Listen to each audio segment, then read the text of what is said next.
Hello, everyone. This is Barbara Muze, the Executive Director of the Chopin Foundation of the United States, coming to you from our national headquarters in beautiful Miami, Florida. Today, for this episode of the Chopin Salons at Home, I'm joined by Timothy Jones. He was one of the semi-finalists at the 2020 National Chopin Piano Competition. Welcome, Tim. Thank you for having me, Barbara. It's great to see you again. Tim is joining us from Austin, Texas, where he is currently finishing up his master's degree at the Butler School of Music at the University of Texas at Austin.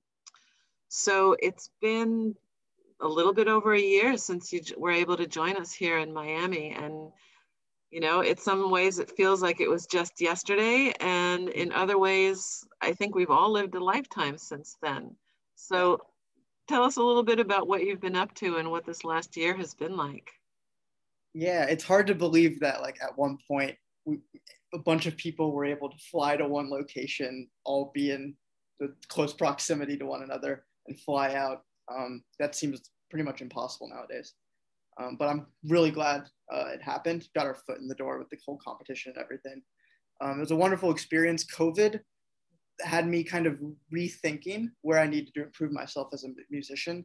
I feel like as pianists, we get caught up day to day in the practice room all the time, kind of focusing more on honing in our strengths, I guess more so rather than challenging our comfort zones. So I tried to do that a little bit in terms of improving my improvisational skills and arranging and kind of the mediums of jazz standards and a cappella arrangements, stuff like that. Things to have kind of my brain stimulated in different ways that pre-COVID I would have never really, I guess, maybe explored. But yeah, probably the main thing. That's very interesting. You know, I think that there's definitely a link between jazz standards, improvisation, and classical music. A lot of times people think that the two can't be reconciled.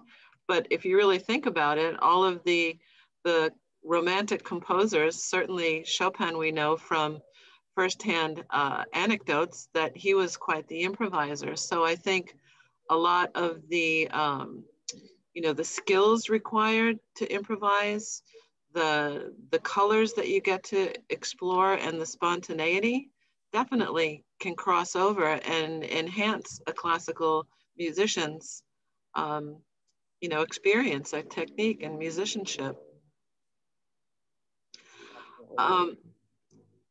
And as part of this episode, we are not only going to listen to your the recording from the second round of the competition. Fortunately, we were able to capture a lot of the moments so that we can share with our virtual audience.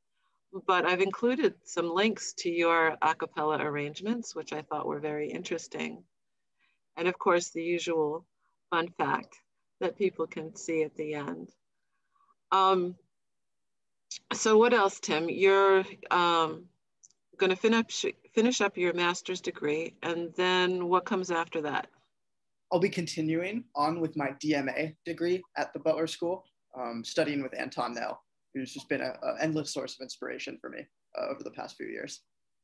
That's fantastic. That's a great place to be. Austin, of course, we know is a great music town.